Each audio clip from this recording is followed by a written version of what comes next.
আমি তনুশ্রী আবারও হাজির হয়ে গেছি একটি নতুন গল্প নিয়ে আপনাদের কাছে।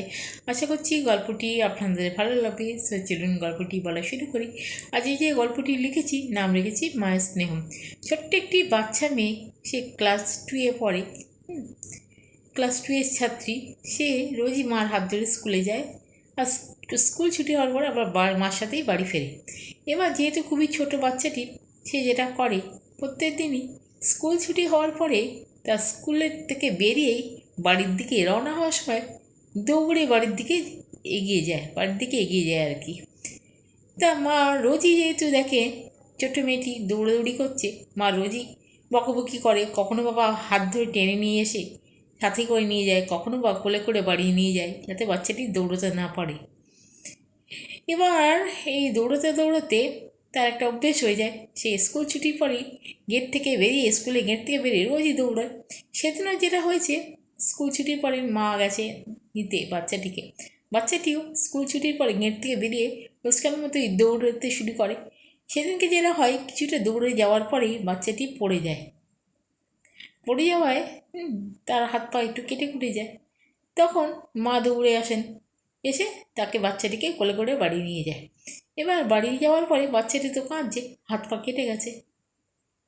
মা তখন তাকে পরিষ্কার করে ওষুধ লাগিয়ে দেয় হাতে পায়ে আর কি।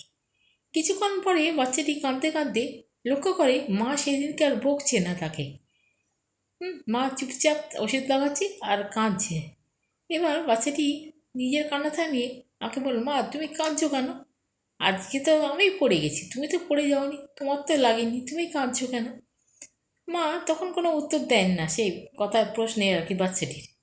বাচ্চাটি কয়েকবার জিজ্ঞাসা করে, মা কোনো প্রশ্নের উত্তর না দিয়ে নিজের মতো ওষুধ লাগিয়ে কাঁদতে কাঁদতেই আর কি সেখান থেকে চলে যায়। এবার বাচ্চাটি কিছুক্ষণ পরে নিজের মতো আবার সে তার যা যা কাজ সেগুলো কাজ করতে থাকে, পড়াশোনা খেলাধুলা করতে থাকে। এবার যখন বিকেলবেলা বাবা বাড়িতে ফেরেন, তখন বাচ্চাটি তার বাবার কাছে দৌড়ে যায়, গিয়ে বলছে, জানো বাবা, আজকে না আমি স্কুল থেকে ফেরার সময় পড়ে গেছি। বলে, তাই পড়ে গেছো? বলে, হ্যাঁ পড়ে গেছি। বলে, কী করে পড়ে গেলে? তা বাচ্চাটি বলল, আমি দৌড়ে আসছিলাম, পড়ে গেছি। তারপরে বাচ্চাটি তার বাবাকে বলল, জানো আজকে আমি রাস্তায় পড়ে গেছি, আমার কেটে গেছে। আমি না কান্নাকাটি করেছি, কিন্তু আমার সাথে মাও কাঁদছিল, জানো। মা তো পড়ে যায়নি, তাহলে মা কেন কাঁদছিল? আমি তখন তারপরে বাচ্চাটি এটাও বলছে বাবাকে, আমি না মাকে জিজ্ঞাসা করলাম, মা তুমি তো পড়ে যাওনি, তুমি কেন কাঁদছো?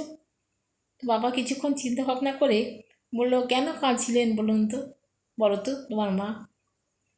কারণ ধরো, তোমার অনেক তো পছন্দের পুতুল আছে, খেলনা আছে, তার মধ্যে তোমার যেটা সব থেকে পছন্দের খেলনা, সেটা যদি খেলতে গিয়ে বা কোনো কারণে তোমার ভেঙে যায়, তাহলে তুমি কি করবে? বলো, আমার পছন্দের জিনিস ভেঙে যাবে, পছন্দের খেলনা ভেঙে যাবে, তাহলে আমার মন খারাপ হবে, আমি কান্নাকাটি করবো, কাঁদবো। তখন বাবা বলছেন, তুমিও তো আমাদের খুব পছন্দের, আদরের, স্নেহের, তুমি পড়ে গেছো, মা দুঃখ পেয়েছে, ওই জন্যই মা কান্নাকাটি করেছে।